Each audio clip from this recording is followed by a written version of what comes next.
So it turns out that one of my viewers told me the other day that he just loved my Batman hat that I got from Six Flags several years ago. And you know what? I like it too. So you know what I'm going to do? I'm going to reward you today.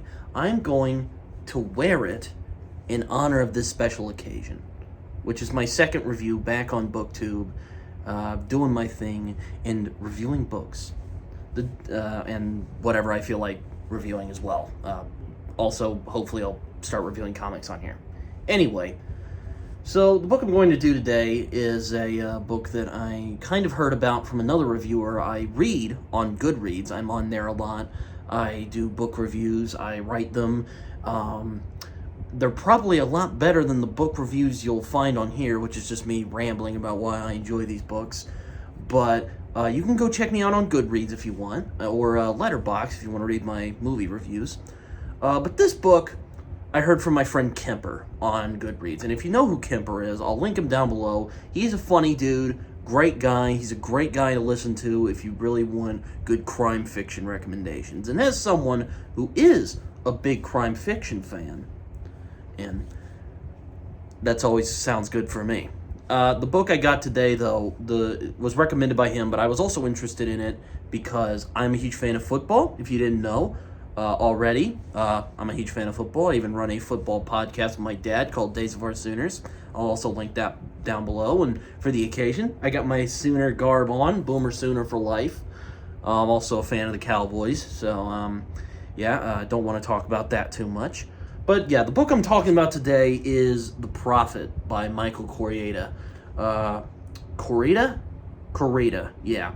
And I got the large print version, so it's a big boy.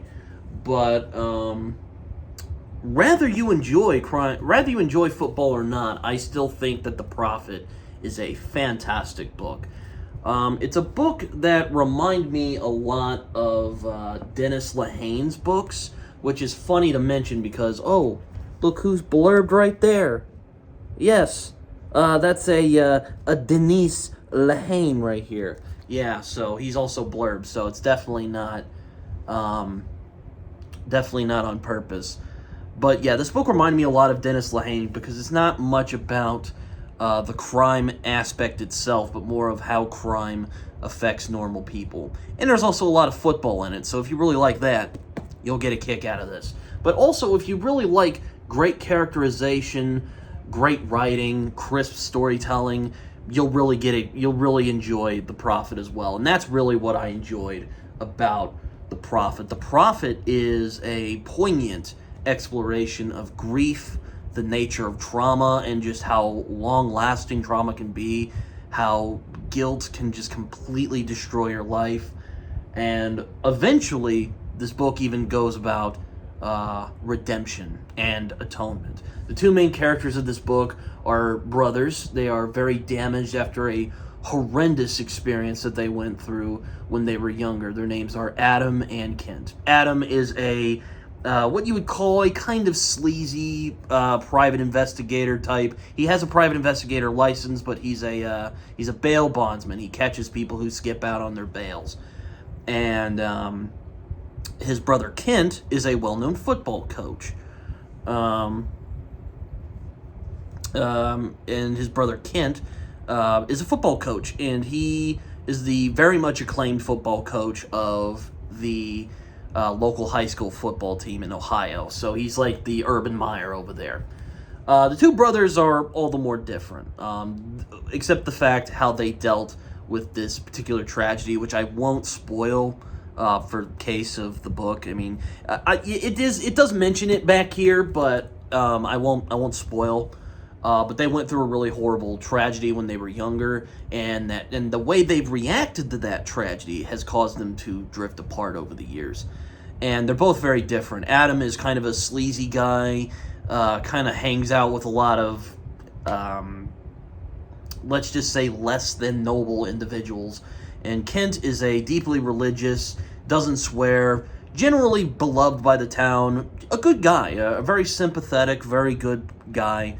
And they both have dealt with their grief very differently in the situation that happens between the two of them. Adam who was supposed to, it has to do with their sister, has to do with their sister. Adam was supposed to take her home the night of what happened, and he didn't, and Kent had stayed back and was doing football stuff because he's a football coach, and he was learning under the other local football coach. That's a little spoilery, but, I continue. This book, one of the things I really like about these characters is how they both are contrasted. Adam is somebody who, I'm going to put the book down. Adam is somebody who is just so consumed by his grief that he has never really been able to move on. Obviously, there's the old saying that guilt can eat you alive if you let it, and no one really exemplifies that than Adam. He is a shell of a man by the time that the book has begun. He's an alcoholic. He is, I wouldn't say he's strung out. He doesn't do drugs as far as I'm aware, but he is an alcoholic. He is really finicky when it comes to his sister, but it proves throughout the story when something else happens in the town that happens very similar to what happened to their sister. Adam proves to actually be a quite talented detective and investigator when he applies himself, of course. Kent, on the other hand, is someone who's tried to put the tragedy behind him. He's someone who has mostly done his part to grieve, and he did his part, but you can still tell as the story moves along that he still has some emotional scars from what happened, and he is still just as, sad and traumatized as Adam was. He's just better at dealing with it. He's married, he has 2 children, he runs the football team, and he's very good at that. And he's not like, the type who just wants to win. He's actually someone who really cares about these kids and who really wants them to do well in their lives, which I'll admit that was a little problem for me. The book did get a little repetitive at times when Kent didn't just care about winning, he cared about preparation. I'm like, okay, we get it. We got that the first time. You don't need to repeat it to the audience. That we get the idea.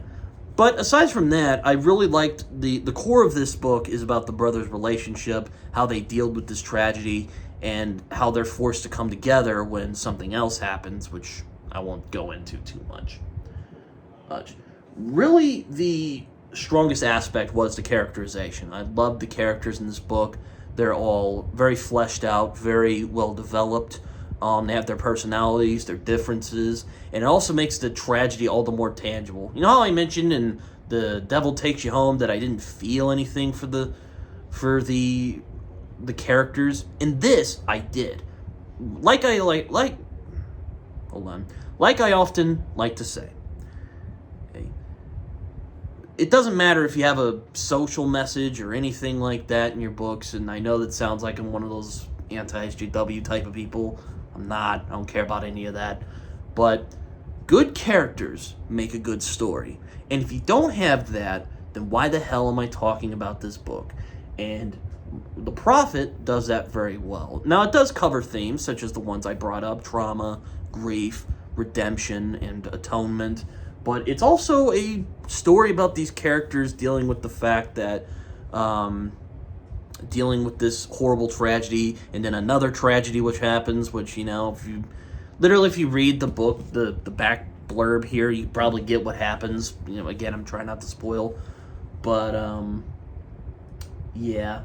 The only real issues I had with this book really had to do with one, like I said, it was a bit repetitive at times, just kind of was, it was kind of frustrating, more just like a little thing.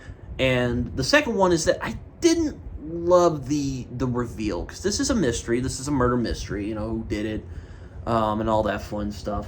And I didn't love the ending of, I'll put it this way, I really enjoyed the ending. The ending was really good, but the, climax and the, who actually did it, I didn't love. It was one of those things where I was like, it kind of felt to me a lot like a Dennis Lehane book, which was one of my favorite books last year, which I actually hope to review on here at some point. Darkness Take My Hand. It reminded me of that, except wasn't as well done as Darkness Take My Hand. And, you know, Darkness Take My Hand was fantastic. Fantastic. But aside from that, but the ending, though, the ending was really good. And again, I won't spoil what happens, but it is really good. But aside from that, I don't think there's anything else for me to talk about. The Prophet, this is one of those other books I haven't really seen a lot of reviews of, and that's a damn shame because it really is quite the book. But yeah, I'll just leave it off here. I hope you all enjoyed this video. If you liked it, subscribe. Follow me on Twitter, Goodreads, Letterboxd. I'm on there. I write stuff. If you want to see me on Twitter, that's where I put my most unfiltered opinions. So be prepared for that. But yeah, so hope you all enjoyed this video. I enjoyed making it. So take care, everyone.